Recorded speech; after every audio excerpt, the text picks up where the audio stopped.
¿ok? Ahora estoy empezando a grabar. Ningún árbol puede crecer hasta el cielo hasta que sus raíces lleguen al infierno, dice Carl Gustav Jung. Bien, esta es la nomenclatura del árbol transgeneracional, es decir, todos los simbolitos que utilizamos al hacer la construcción de este diagrama, el genosociograma se llama. El triángulo representa a un hombre, el círculo representa a una mujer, y así es como se representa la convivencia, los matrimonios, el divorcio, el aborto, etcétera, gemelos mellizos recién fallecido y parejas consecutivas. ¿Cuántas parejas puede haber tenido una persona? ¿De acuerdo? Entonces, de todos modos, quiero que sepan que este video se va a colgar en Facebook y en YouTube, más bien en YouTube, para que lo tengan como material de apoyo. ¿Bien? Pero los que puedan hacer, quieran hacer sus apuntes y todo esto, pues lo pueden ir haciendo. ¿Ok? Por aquí hay un micrófono que tengo que mutear. Aquí está. Ya. Bueno, entonces, esta es la nomenclatura que utilizamos normalmente al hacer el estudio del árbol transgeneracional. ¿De acuerdo? Vamos a cambiar. Esto sería cómo se construye más o menos un árbol. Vemos que el consultante está al centro. En este caso es una mujer. No es casualidad que en el 90% de las consultas sean mujeres. Esto también tiene su propósito y su explicación holística, ¿verdad? Entonces hablamos de que el consultante está representado por un círculo porque es una mujer. Tuvo esta mujer gemelos. Normalmente los hijos van del lado derecho, la pareja va del lado izquierdo. Aquí vemos que la mujer tuvo una pareja y están divorciados, están separados. También tuvo un aborto antes de los gemelos, lo cual nos dice, ya más adelante veremos qué significa o qué simboliza esto, ¿verdad? Pero más o menos para que se den cuenta cómo se construyen. Del lado derecho la línea materna, del lado izquierdo la línea paterna. ¿Ok? Entonces su mamá, su papá dice que tuvo un divorcio también y que tuvo también otra pareja. Entonces aquí es como vamos viendo cómo se va construyendo este diagrama, ¿no? Por así decirlo. Seguimos entonces. Aquí ya está un poquito más detalladito, ¿verdad? En donde podemos ver al ancestro, bueno, al consultante, mejor dicho, ¿verdad?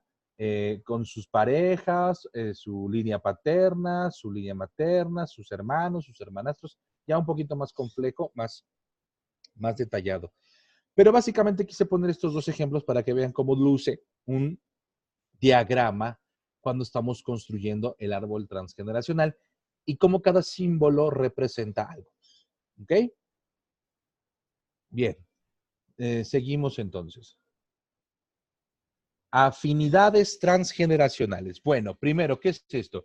El estudio del árbol, como les expliqué hace un rato, se trata de buscar la relación arquetípica que existe entre el consultante y sus ancestros. Esta relación arquetípica es inconsciente, a nivel inconsciente, y la determinamos en base a lo que llamamos arquetipos o afinidades transgeneracionales. Un arquetipo, ya lo veremos más adelante, es como un molde nada más, una descripción hueca de lo que puede ser la relación a nivel inconsciente entre una persona y sus ancestros. Entonces, las afinidades transgeneracionales son un lazo a menudo inconsciente, porque también hay lazos conscientes. Por ejemplo, aquellas familias que sean muy aficionadas al fútbol o al béisbol y que tienen por favoritos equipos que no saben ni cuándo nació el gusto por ese equipo o el apoyo por ese equipo, pero pues a todos la familia apoyan a determinado equipo, ¿no? Aunque no sepan de dónde. Entonces es una afinidad consciente, pero también casi siempre son inconscientes, que pueden ser visualizados por un punto específico en el árbol genealógico. O sea, cuando en el estudio del árbol, a través de las experiencias de la familia, cuando comenzó el gusto por el fútbol, soccer, por ejemplo, y por qué nos gusta irle al Barcelona, o nos gusta irle al Boca Juniors, o nos gusta irle al Pumas de la Universidad de México, por ejemplo, ¿no? Podemos verlo en acontecimientos muy particulares. Y es lo que vamos a buscar para poder relacionar a dos personas a nivel transgeneracional. Cuando iniciamos la búsqueda del árbol, esto es lo que buscamos. Las afinidades transgeneracionales, ¿ok? Seguimos entonces. Esta es la tabla numérica que utilizamos para relacionar y para encontrar las afinidades transgeneracionales. Cada número representa un mes del año, como se dan cuenta, 1 enero, 2 febrero y así. Estas son 3 líneas de manera vertical y se les llama columnas afines. ¿Qué quiere decir esto? Si, por ejemplo, yo que nací el 25 de agosto, pertenezco al número 8 que está en la línea color verde. Quiere decir que yo pertenezco a esta columna afín. Y todas las personas que nacieron en esta columna tienen una afinidad conmigo. Febrero, mayo, agosto y noviembre. ¿Ok? Entonces, aquí vamos a ir construyendo cómo vamos teniendo esta relación arquetípica. ¿Qué es un arquetipo? Entonces, vamos a ver qué es un arquetipo. Un arquetipo es un patrón de energía. ¿Ok?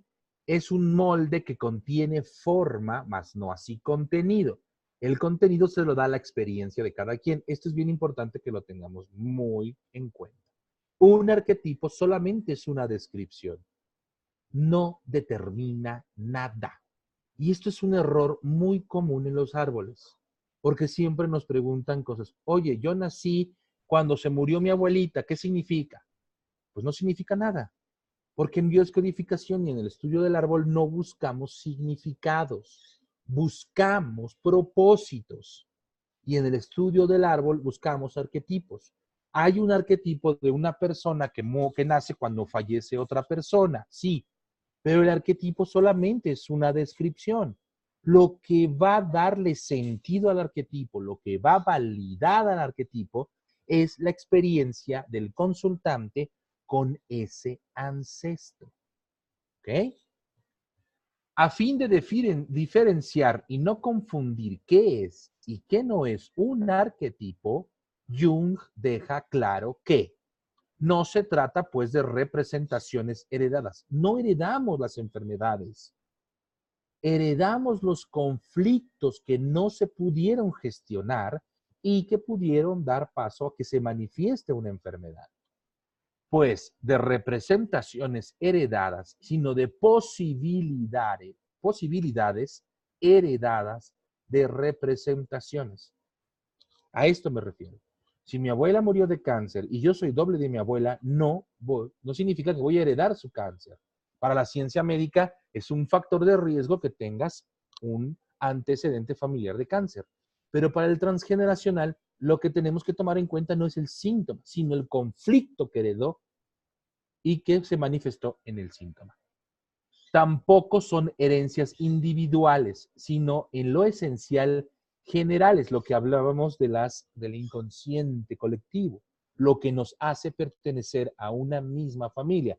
Los Rodríguez no son igual a los Gómez o a los Pérez, o los que viven en México no son iguales a los que viven en Uruguay o en Buenos Aires o en Ecuador o en Colombia. No son lo mismo en pequeñas diferencias muy sutiles que están en el inconsciente.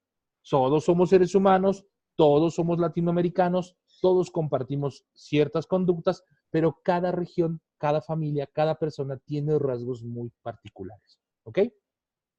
Entonces, un arquetipo solamente es eso, una, eh, una descripción muy global. ¿Ok? También, cualquier duda que tengan, por favor, aquí al respecto sobre esto, por favor, háganmelo saber en la ronda de preguntas y respuestas. Bien, continuamos. Dice así, el primer arquetipo. ¿Cómo se sacan los arquetipos? Fíjense que perdí. Esto debía habérselos explicado antes y lo voy a utilizar esta tablita. Los arquetipos se localizan por 3 fechas importantes: nacimiento, concepción y muerte. fecha de nacimiento, fecha de concepción y fecha de muerte. Las tres fechas para nuestro inconsciente simbolizan lo mismo, ¿ok? Un nacimiento. Para el inconsciente no existe la muerte, es solamente el término de un periodo, de un ciclo y el comienzo de otro.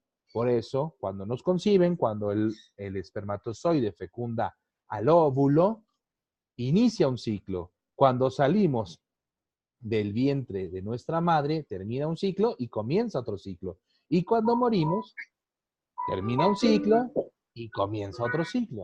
De esta manera, el inconsciente para el inconsciente significa exactamente lo mismo. Hay por aquí un microfonito que voy a mutear, denme un momentito, por favor, porque no lo localizo. Pero aquí está.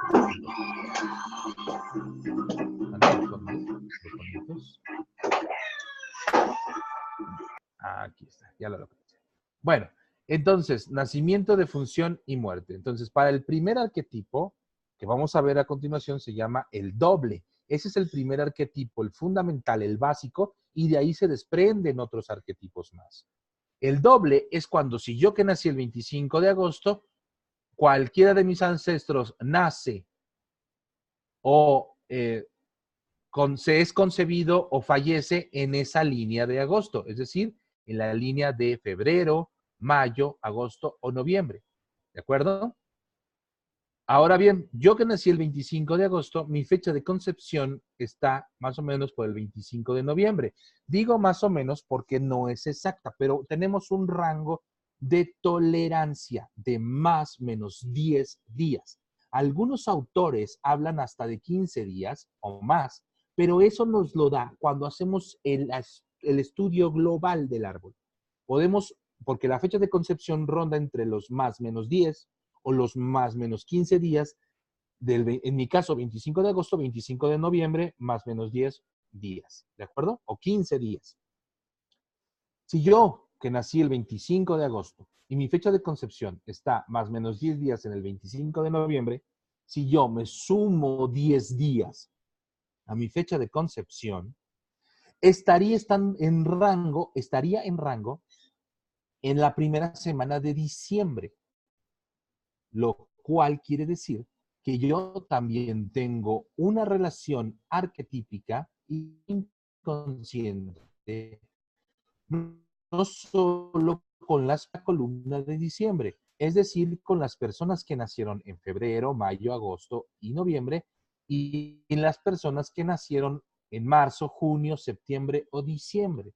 Nacieron, fueron concebidas o murieron. ¿Ok? ¿Se entendió esto? Espero que haya quedado claro. Si no, al final, por favor, pregúntenme si no les quedó claro. Entonces, vamos a continuar con el arquetipo. ¿Ven? Aquí está. El doble. Ese es el primer arquetipo, el fundamental, el básico, etc. El doble es aquella persona o personas con las que tenemos una afinidad importante, inconsciente. Heredamos sus programas. Aquí hay un error, no heredamos las enfermedades, eso lo reitero, no heredamos las enfermedades, heredamos los conflictos que desarrollan la enfermedad.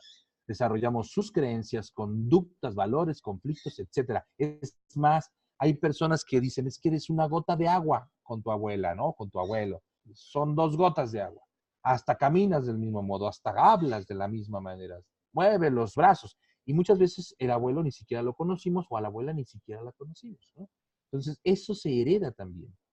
Si nos dicen que somos dobles de alguien, nos están diciendo que hemos heredado su información inconsciente para reparar sus actos y dar una solución diferente al conflicto que ellos tuvieron. Nuestros ancestros nos heredan sus conflictos, pero también nos heredan sus fortalezas, ¿eh? No solamente los conflictos, y eso hay que ser muy claros.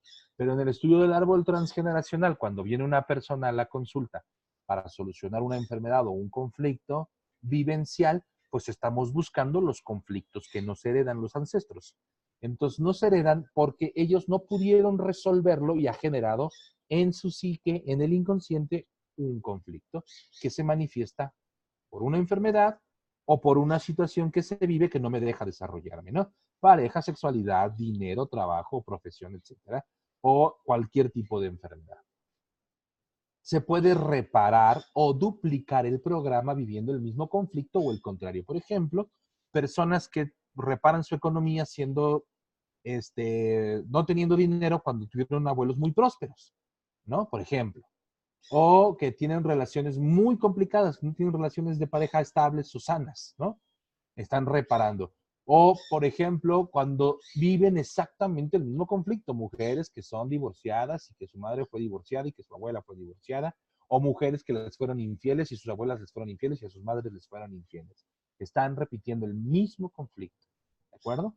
También así se puede sanar. Hay que ser muy cuidadoso en identificar esto, porque es importante no emitir ningún juicio. Bien. Seguimos con el siguiente arquetipo importante que se llama heredero universal. Es el miembro del clan cuya fecha de muerte coincide con la fecha de concepción o de nacimiento del consultante.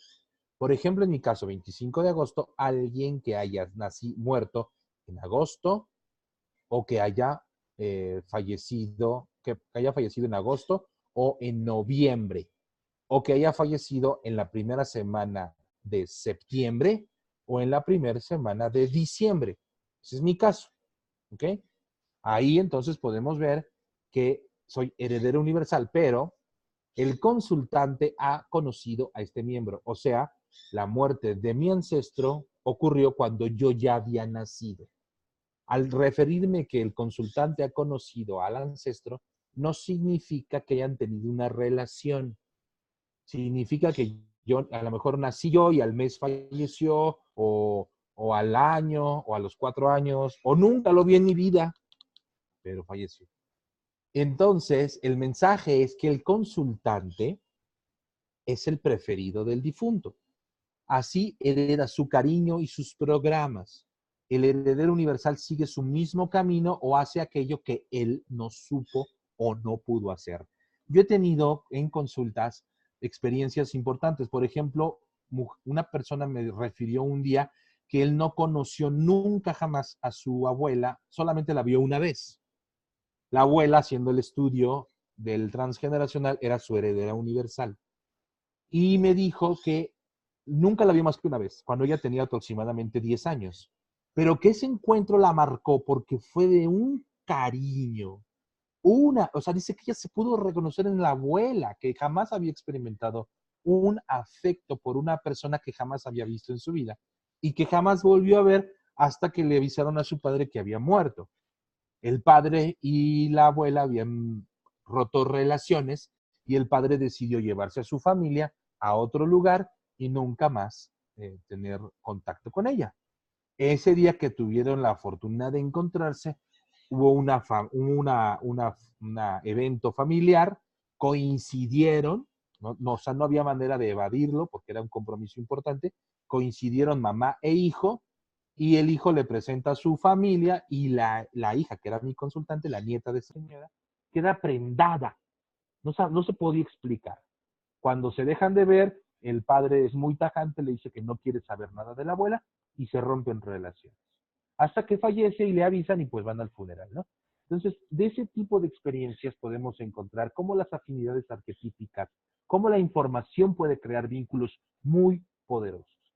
Entonces, el heredero universal fallece cuando yo ya nací en la fecha de mi nacimiento o en la fecha de mi concepción. Entonces yo soy heredero universal de esa persona. Esa persona considera que yo soy el más apto para que yo pueda trascender lo que él no pudo trascender en vida. ¿Ok? Bien, sigue el fantasma o yaciente. ¿Qué es esto? Alguien lleva en su inconsciente una información muy pesada que condiciona su vida, de tal forma que se encuentran expresiones como me pesa mi vida, tengo la sensación de que no vivo mi vida, etcétera, etcétera. El síndrome del yaciente es un síndrome porque se manifiestan diferentes conflictos. Es algo muy preciso. En todo el transgeneracional es la gestión de las muertes injustificadas e injustificables. Es decir, cuando hay un yaciente, es porque la muerte del ancestro fue muy impactante. Por un accidente siendo muy joven, por una enfermedad siendo muy joven, porque nació y murió a los días, porque murió en el vientre. Ese tipo de impactos emocionales son distintos a cuando la muerte de un ancestro es esperada, o sea, una persona que envejece, que llega a una edad muy avanzada, entonces el clan se va preparando para un evento de esta naturaleza, o cuando la persona cae enferma y dura mucho tiempo enferma en una enfermedad de esas que llaman incurables, ¿verdad? Crónicas, y que el clan entero le da tiempo como de gestionar que el ancestro pues va a fallecer. En ese aspecto el impacto es distinto a un yaciente o fantasma porque es un evento que impacta al clan porque no se espera, porque es inesperado y porque además no hay manera de explicarlo. No de manera racional.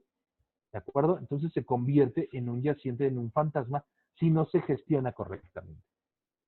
Hay dos tipos de yacientes, el yaciente horizontal o hijo de sustitución, que significa que el consultante se concibe después de la muerte del hermano. O sea, antes de que yo naciera, mi mamá tuvo un aborto, por ejemplo, ¿verdad? Entonces, si mi madre no hizo ninguna situación para gestionar esa pérdida y solo hizo, bueno, pues ya pasó, ya, el tiempo lo cura todo, el siguiente hijo que soy yo, voy a estar cargando a mi hermano y voy a ser hijo de sustitución. Más adelante vamos a detallar qué significa ser hijo de sustitución, pero es básicamente eso. Y el vertical o fantasma. La fecha de la muerte del ancestro coincide con la fecha de concepción o nacimiento del consultante, igual que el heredero universal.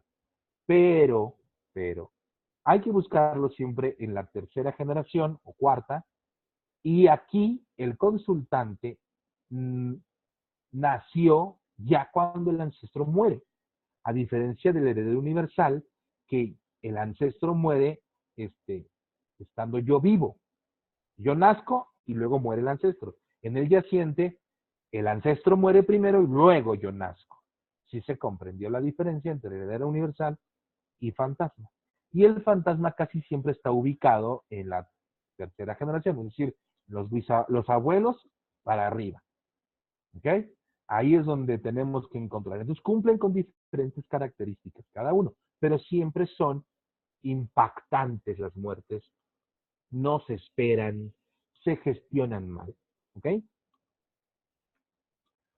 Bien, el siguiente arquetipo que tenemos que buscar en el árbol es la línea maestra. Cuando los dos miembros coinciden con la fecha de nacimiento o concepción con una diferencia de 6 meses. Por ejemplo, yo que soy de agosto, ¿verdad? Las personas que nacieron o se fueron concebidas en el mes de febrero son dobles míos en línea maestra, porque hay 6 meses de diferencia entre febrero y agosto, ¿de acuerdo? Cuando los dos miembros coinciden con la fecha de nacimiento o concepción con una diferencia de 6 meses. La línea de maestría lleva el recurso y la enseñanza. Son maestro uno del otro. En el caso de los dos, fueron miembros del clan que estén vivos. Es decir, yo soy, yo estoy en línea maestra solamente con los miembros de mi clan. Oye, que el tío de mi marido nació también 6 meses antes que tú. ¿Es tu maestro? No. El tío de mi marido, no. Pero si fuera mi tío consanguíneo, sí. Y además, cuando mi tío consanguíneo fallece, se termina la maestría. En la línea maestra solamente tiene vigencia cuando el ancestro está vivo. ¿De acuerdo? Después ya no. Continuamos. Hermanos simbólicos. ¿Qué es esto de los hermanos simbólicos? Es el arquetipo que encontramos en el árbol cuando dos personas son dobles, pero además son pareja. El inconsciente, cuando una pareja son dobles, el inconsciente los reconoce como hermanos, hermanos simbólicos. Si eres doble de tu pareja, para el inconsciente son hermanos. La tendencia es que la relación suele ser más de hermandad que de pareja. Y esto se puede ver en conductas de tipo sexual, por ejemplo, ¿no? Relaciones que pueden empezar muy ardientes, muy apasionadas, Y sobre todo cuando llegan los hijos, el primer hijo, estos tienden como a enfriarse, como a ser un poquito indiferentes, ¿verdad? Entonces, algunos me refieren, es que yo con mi marido soy como su hermana, somos muy buenos socios, roomies, ¿no? Vivimos en la misma casa, pero ya no hay nada. Hay solidaridad, compañerismo, etcétera, pero pasión ya no hay. Porque el inconsciente reconoce a la otra persona como su hermano, ¿no? Y está incurriendo entonces en un incesto. El incesto en el transgeneracional no nos ocupa desde el punto de vista eh, moral, ético o religioso, sino desde el punto de vista biológico. Y ahora también lo vamos a ver a detalle. Bien, gemelos simbólicos. Hay una gran diferencia entre ser mi hermano simbólico y mi gemelo simbólico. Hablamos de dos personas que coinciden en rango y en mes, en sus fechas de nacimiento o de concepción. También se puede producir por el nombre. Es decir, si soy Juan y mi mujer se llama Juana, o si soy Alejandro y mi mujer se llama Alejandra, ¿no? También se puede ser nombre por nombre dobles. ¿Ok? En el caso de los gemelos simbólicos, las relaciones suelen ser relaciones a los extremos. Esto nos dice el arquetipo, ¿eh? Mi gemelo me proyecta como en un espejo. A veces me agrada lo que vea y a veces no.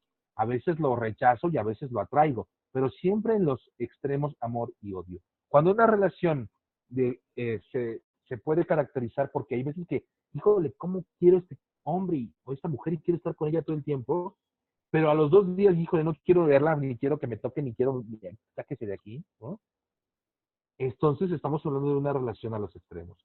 Y puede ser una relación de gemelos simbólicos. Siempre va a estar marcada así, ¿eh? Suele darse mucho entre padres e hijos, madres e hijas, esta relación de gemelos simbólicos. Bien, el inconsciente denuncia en estos casos incestos reales, hablando de cuando los hermanos gemelos son en pareja, ¿eh? O simbólicos en generaciones anteriores o incestos genealógicos. Es posible, repasando nuestro árbol, que nos encontremos con padres o abuelos cuyas fechas delaten este hecho o incluso uniones incestuosas dentro de la familia como bodas entre primos.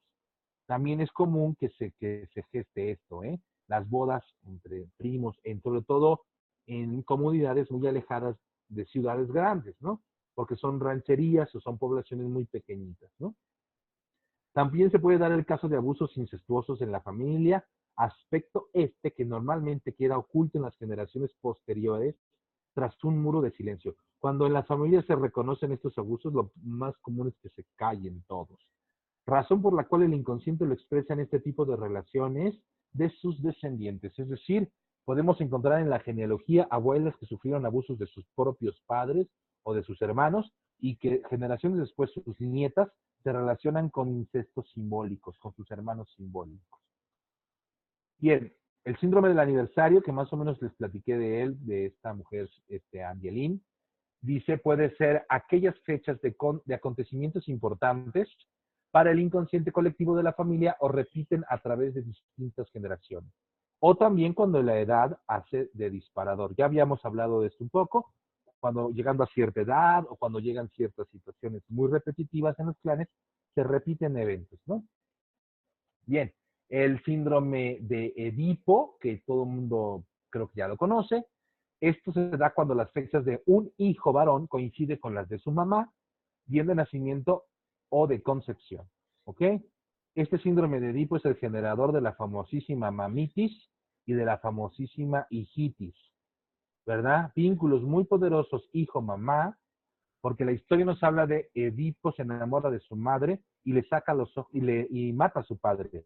Es decir, a nivel simbólico, el hijo varón idealiza la figura materna como la mujer perfecta y cuando se casa busca en su pareja a su mamá, a nivel inconsciente. Y entonces quieren que les cocinen como su mamá, que les hablen como su mamá, que les planchen como su mamá. Esto es muy común. Incluso hay extremos en los que se casan. Yo conocí una pareja que se casó y a las 2 semanas el hijo se regresó con su mamá. ¿Podrá vivir con mi mamá o no vivíamos juntos? La mujer dijo, ¿sabes qué? Gracias, quédate con tu mami. Adiós, con permiso, ¿verdad? Y existe una rivalidad inconsciente con el padre. Edipo mata a su padre, entonces hay una rivalidad inconsciente. También existe el lado femenino, que es el complejo de Electra, cuando la fecha de concepción o nacimiento de una hija coincide con la de su padre. Y entonces vemos cómo la mujer idealiza a su papá, a la figura paterna, ¿eh? No nada más al padre biológico, sino a la figura paterna. Incluso cuando no existe un padre, se idealizan al padre perfecto, al que ellas quisieran tener. Y esto lo manifiestan buscándolo en sus parejas. También buscan parejas que les traten como sus hijas, ¿no? Y además existe una rivalidad inconsciente con la mamá. Electra se enamora de su papá y le saca los ojos a su mamá. Entonces hay una rivalidad inconsciente. Entonces vemos también a mujeres que buscan a su padre en sus parejas, ¿eh? O al padre que tuvieron porque era cariñoso, amoroso, protector, o al padre que nunca tuvieron, ¿eh? Porque era ausente, golpeador, violento, alcohólico, ausente. Entonces buscan en el hombre al padre que siempre quisieron tener. Bien, ¿qué sigue? Programas inconscientes, estamos, como les dije, programados. No estamos destinados a nada. Aquí vamos a ver rápidamente los tipos de programas. Está el programa de no tener hijos, que es un programa muy común, que presentan, yo creo que el 90% de las personas a las que yo les echo el árbol. Programa de no tener hijos cuando vives con tu hermano simbólico, porque estás en incesto simbólico. El incesto tiene como función biológica la no procreación. Entonces el inconsciente resuelve emparejándome con mi hermano. El programa de no tener hijos no significa que no puedas tener hijos o que no quieras a tus hijos. Es más, mujeres me dicen, es que yo sí quiero ser mamá. Pero cuando les pregunto, oye, ¿para qué quieres ser mamá? Se encuentran con una barrera porque no saben decirme. Me dicen cosas egoicas como, es que no quiero estar sola en mi vejez, es que quién me va a cuidar en mi vejez, es que mi mamá quiere nietos, ¿verdad? Cosas de ese tipo, que no obedecen a un propósito. Pues están dándole propósito a la existencia de ese bebé en algo externo a ese bebé, a darle gusto a su madre, a sus parejas, a la creencia familiar, ¿no? Lo que hablábamos también de cómo la mujer ha basado, en esta cultura machista se cree que una mujer se desarrolla y es una mujer si es madre, ¿no? Entonces, el incesto simbólico nos habla de un programa de no tener hijos, les vuelvo a repetir, que no significa que no puedan, pero lo podemos ver muy comúnmente en mujeres que tienen muchos hijos, en mujeres que no pueden tener hijos, en mujeres que no se pueden relacionar con sus hijos, en mujeres que tienen periodos menstruales muy duros, muy dolorosos, muy abundantes, en mujeres que, por ejemplo, tienen partos complicados, que nacen sus hijos por cesárea, también ahí podemos ver el programa de no tener hijos, ¿de acuerdo? Mujeres desprotegidas, por supuesto, cuando crecen sin papá, cuando son adultas normalmente repiten la historia teniendo hombres ausentes o se relacionan con hombres ausentes.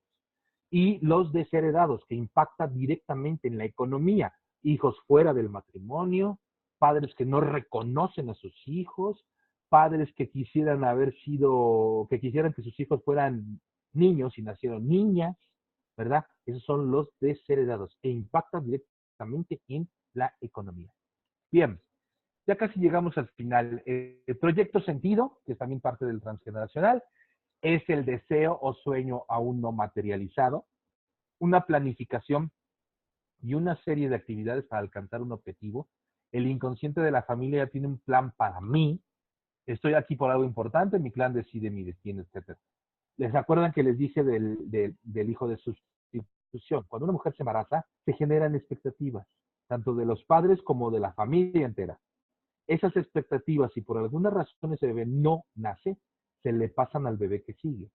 Y ese bebé nace condicionado con las expectativas del hermano que no pudo nacer. El proyecto sentido tiene que ver con esto. ¿Qué expectativas se generan alrededor de un nacimiento? ¿Qué periodo abarca? Abarca el periodo de tiempo desde 3 meses antes de la concepción hasta el primer año de vida aproximadamente. ¿Cómo vivió la madre ese periodo de tiempo? Es fundamental para comprender la información que se gestó en el bebé. ¿Qué programa me instalaron en el periodo en el que mi madre estuvo embarazada de mí. ¿Ok? Por último, mis antepasados me eligieron para hacer de mi vida lo que ellos no pudieron hacer. Y esto no es más que un acto de amor. Nadie quiere jodernos la vida con el transgeneracional, ¿eh? Es un acto de amor verdadero al sanarme yo y al sanar la información de mi clan para los que vienen. ¿De acuerdo? Bueno, con esto terminamos lo que es la conferencia, la exposición de lo que es el árbol y cómo se construye. ¿De acuerdo? Y cómo lo podemos integrar. Vamos a responder preguntas específicas. El sistema me pide otra pausita. Esta vez no nos tardamos nada. Voy a hacer la pausa, publico el ID e inmediatamente se conecten. Como se vayan conectando, pueden irme preguntando para ir resolviendo. Ya en esta última etapa nos tardamos 10 minutos, no nos tardamos más. Entonces voy a cortar y voy a publicar en el WhatsApp el ID. ¿De acuerdo? Vale. Entonces, seguimos.